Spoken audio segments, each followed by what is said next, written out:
Welcome to that 4x4 show. This week we head off to Moolmanshoek and drive the beautiful and scenic Moolmanshoek 4x4 trail. We have a look at one awesome Land Cruiser and we have an update on the Jeep Rubicon. And then we had a viewer ask us, what is the big hoo-ha about Chinese bakkies? Are they any good? Well, I certainly came up with an interesting test for one of these.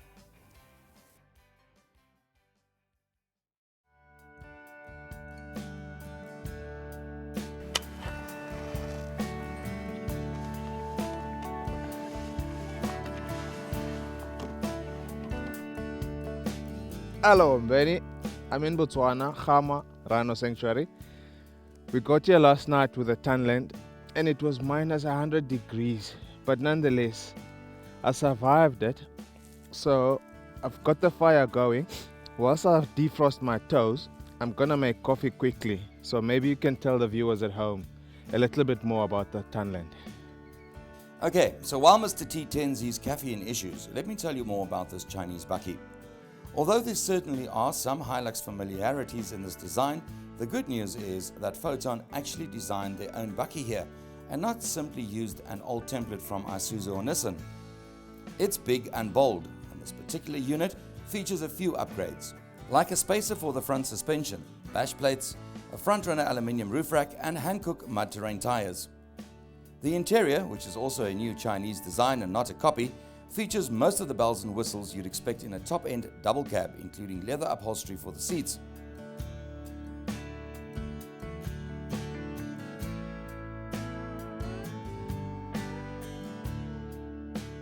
A major Tunland trump card is the Cummins 2.8-litre turbo diesel engine under the bonnet.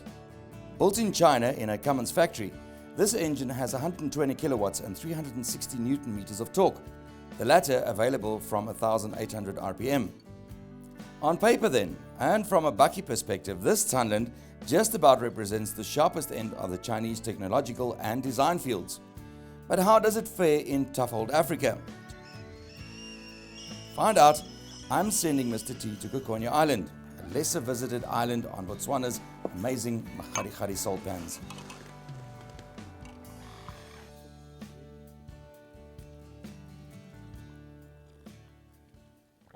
Kokonya Island? What? What is wrong with this old man? What's he up to now again? Gee. It's one of the most amazing places on earth, that's what. But before you head to the secluded Kokonya Island, best we warm Tumelo and the Tunland up and head to the tourist mecca that is Kubu Island. To get there, Mr. T will have to travel on tar, good dirt, bad dirt, negotiate some fish sand, and drive over the sometimes tricky pan surface. Once he has reached Kubu, he must then try and find his way to Kokonya Island, and that's going to be a rather more perilous journey. Oh, okay. So that's what it is. Let's see if my Chinese buddy can make it there. I'm up for your challenge, Benny. Getting lekker warm also. Fighting talk to Miller. We'll see soon enough if you and the Tunland will survive the beautiful but tough Makgadikgadi Pans.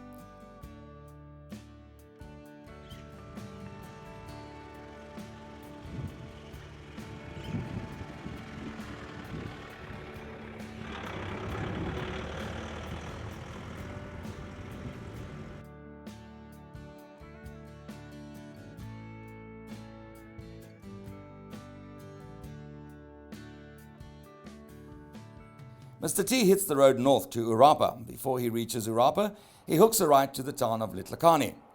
Now, it's just a short hop on the tar before he reaches his first real test. Gravel tracks that are as rough as a drug dealer in Hillbrow.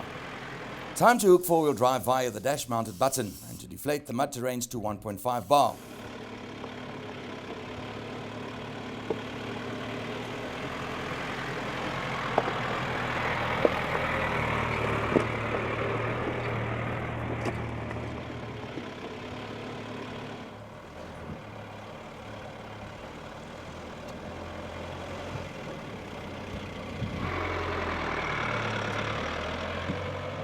And so Mr. T slowly but surely makes his way to, well, over to Tumelo and his very first taste of the Makgadikgadi Pans. Jeez, Benny, what the hell is this? There is no Nothing. There is nothing here. No trees. It's just sand.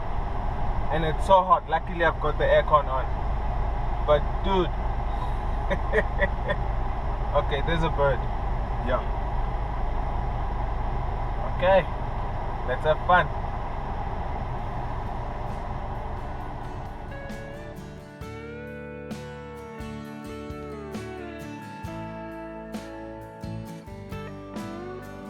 Of course there are no trees, Mr. T. This used to be an enormous lake called Lake Makgadikgadi, and thousands of years ago, when it was still filled with water, it covered an area larger than Switzerland. Now in the winter months, if it hasn't rained for a while, the surface is reasonably hard. But one should never be too complacent on these pans. Just under that hard, crusty surface lies a gooey business that seems to be from another planet. It's a slippery, sticky mess that can suck in a 4x4 and leave you huffing and puffing to get the vehicle recovered for a very long time.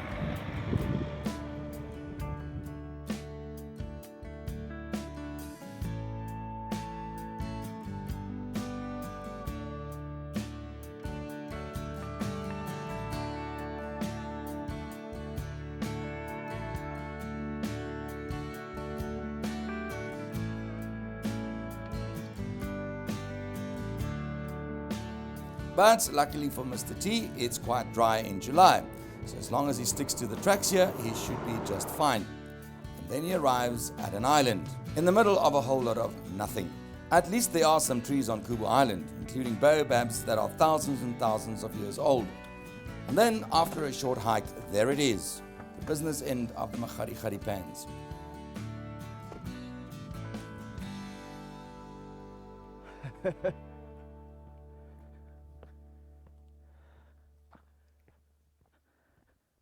This is Kubu Island. The Tunland hasn't disappointed. I mean, this was pretty much highway for this thing. So the road to Kukunya Island is going to be a bit of a challenge. So I hear. So let's see how we get there. Sure. Now what did I get myself into? I need a break. I need a beer. If you think the Free State is flat, once you drive the Moolmanshoek 4x4 trail, you'll certainly change your mind. This is one of the most scenic, beautiful trails you'll ever drive. The Moolmanshoek Game Reserve, nestled in the heart of the Witteberg Mountains in the Eastern Free State, offers no less than 4 different 4x4 trails on the 3,300 hectare property. The trails range from mild to slightly wild and cater for just about all tastes. The easier trails still require a 4x4 with low range and decent ground clearance though. Even the least difficult tracks are not suited to typical soft-roaders without a transfer case. A unique feature of the Moolmanshoek 4x4 adventure is that the guide is on horseback, so he rides ahead as necessary and guides the convoy from a rather awesome vantage point.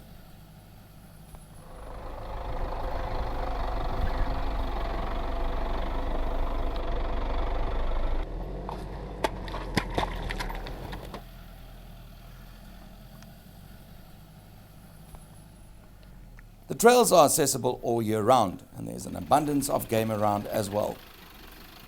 Our Toyota Fortuner is on the Kippersol Garden Route, an 8-kilometer semi-challenging drive that takes 2 to 3 hours to complete, and with the most magnificent view as a reward at the end.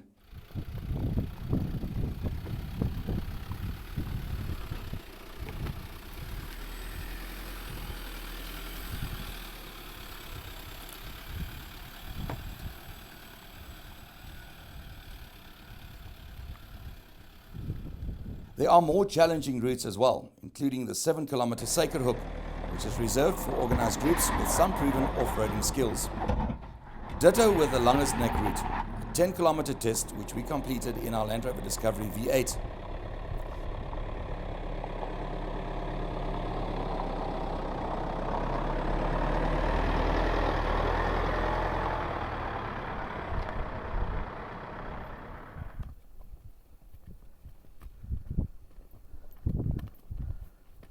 Four by four driving is but one of the attractions. Horse riding is big here, as well as various action sports. A beautiful lodge offers an upmarket accommodation option, but camping and more basic self-catering options are also available. The reserve also features a wonderful restaurant which offers award-winning cuisine options. Situated just 3.5 hours from Johannesburg, Moolmanshoek is one of those just gotta do kind of places to visit. For contact information, check out our Facebook page. Time to catch up on the progress of the Jeep Rubicon. And to use the words of Colonel Hannibal from the A-Team, just love it when a plan comes together. What do you think? Let me quickly go through this car and show you some of the accessories we've just fitted to this vehicle. Well, as you can see, the bumper has been finished. This bracket is designed so that the vehicle doesn't topple forward on steep descents. Along with that, we've had the shackles fitted, spotlights. We've used the X-ray spotlights from Australia. I love the blue lenses that can clip on and off. You also get them in an amber color as well. And then we go off to the wheel arches. The wheel arches have also been fitted eventually.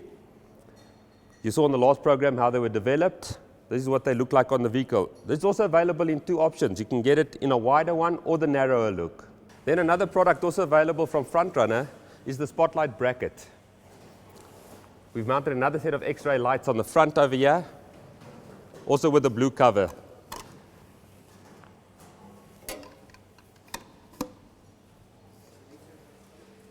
Then lastly over here we have our new gull-wing doors that we've developed.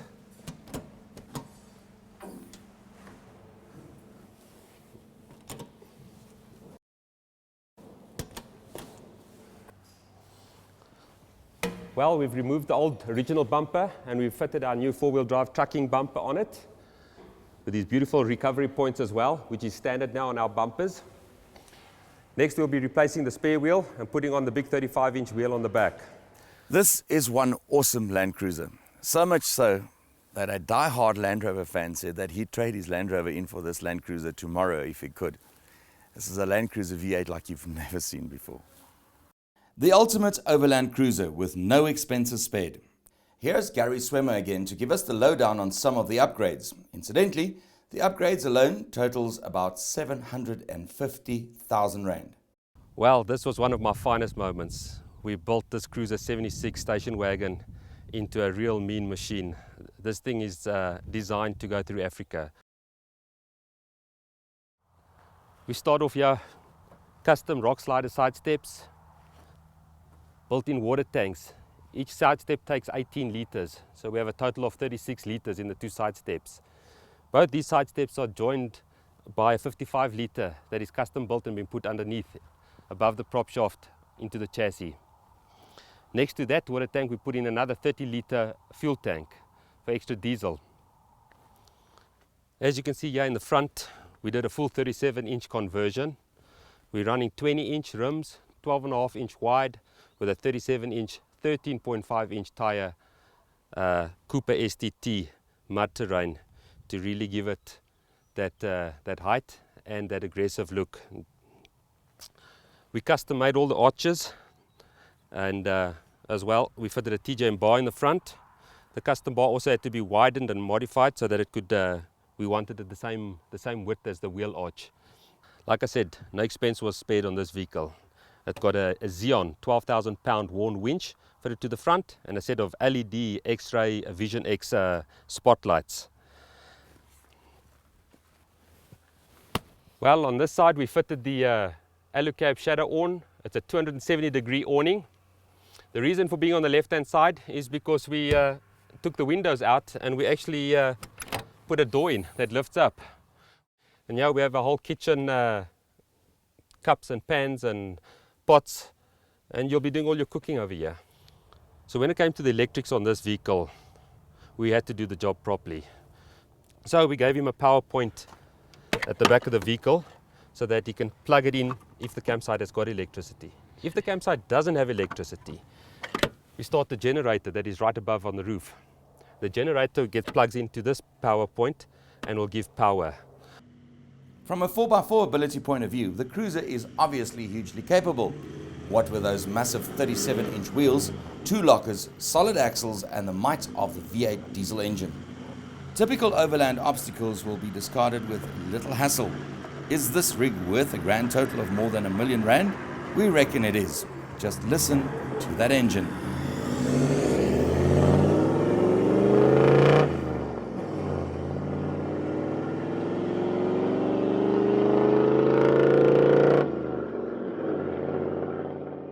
Earlier in the program, Mr. T and the Tunland successfully reached Kubu Island on the Makgadikgadi Pans in Botswana. Now it's time to see if he's going to find and make it to the more secluded Kokonya Island.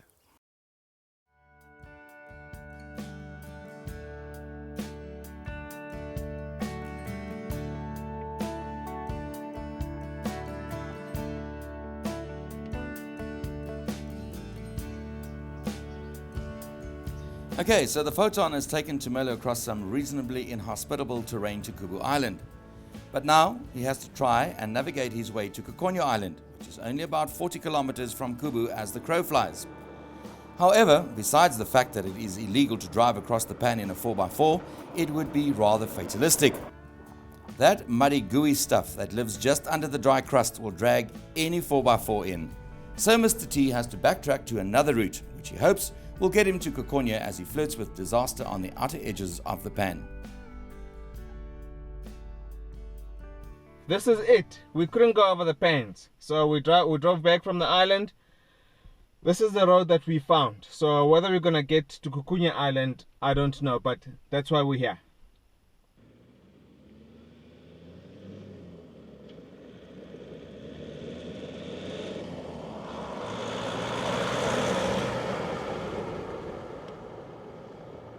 Mr. T gives the Cummins engine wings, but he doesn't get very far on this track before a peculiar roadside attraction ensures an unplanned stop.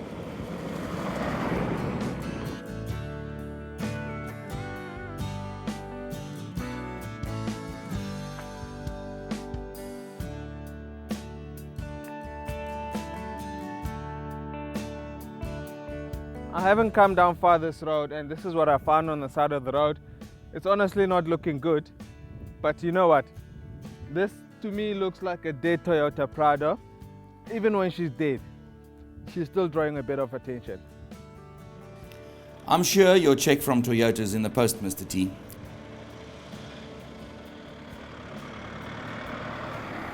He continues on the Tweespoor track, which every now and again includes a stretch of pan, which is wet and slippery in places.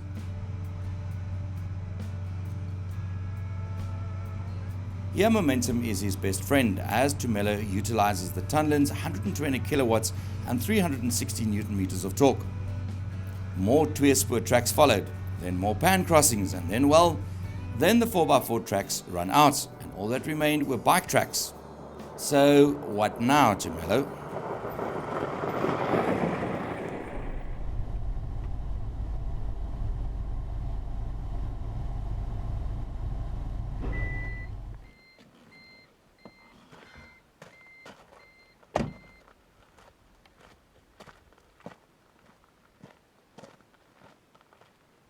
Okay, I'm not even gonna try and venture out this way, purely because it's just bike tracks.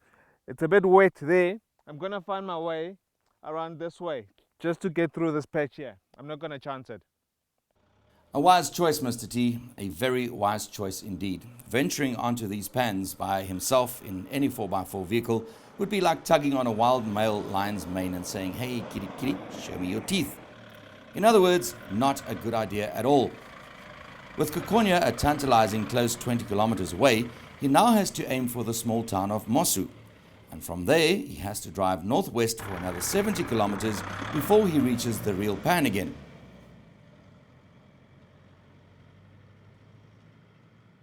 Bravely, Mr. T and the Tunland soldier on, dispatching the town of Moolmanshoek and a long dirt road that leads back to the pans and to Kokonya Island. Finally, after a long track, he gets to the pan, and there's a bit of a surprise waiting.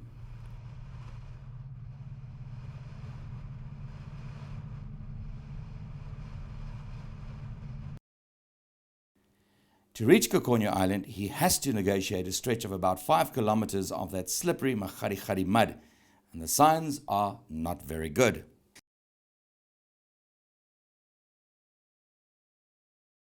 Okay, Bernie, I've just come in. This is the beginning of the pan. A bit of a dip right here. Some rocks, so you know this guy didn't have fun. Yeah, man, what the hell is this? Don't want to spend the whole week here.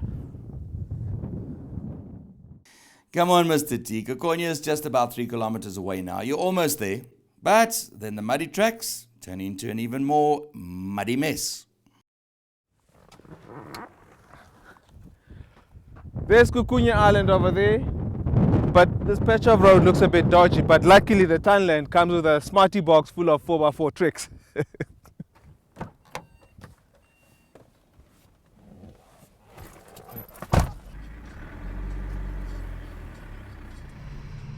Foton decided to go shopping for their 4x4 parts, so the rear axle is a heavy-duty American Dunner unit, and the transfer case hails from a German company, Botswana. Coupled to the Cummins engine, which has its origins in the USA, the Tunland, on paper at least, has a very capable drivetrain. A rear differential lock is not standard, and that may be a game changer here. Remember, Mr. T, momentum is your buddy here. Not too fast, but fast enough so that mud doesn't suck the Tunland in. He's wisely sticking to high range here, and he makes it through the worst of it despite having a moment or two.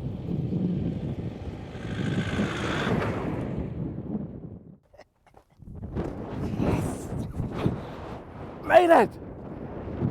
Okay, Mbeni, we've made it. The Tunland has made it. I almost got stuck earlier on in the mud, but you know what? We're here. So it's not a Hilux 4x4, of course, but it is the best Chinese bakkie that I've come across so far. So look for a hotel. Okay, yeah. But you tell me, how the hell do you find these places? Gee whiz. Well done, Mr. T, and well done, Foton Tunland. The bakkie certainly is hardy and capable and is surprisingly modern and unique. Although the Cummins engine is not the most refined diesel mill on the block and the gearbox proved a bit notchy, this 4x4 drivetrain offers excellent driving dynamics with virtually zero turbo lag. Anyway, time for the final word from Mr. T, who has checked into his fancy hotel room after a long day in the saddle. That was lekker, but that is no klaar. Good night.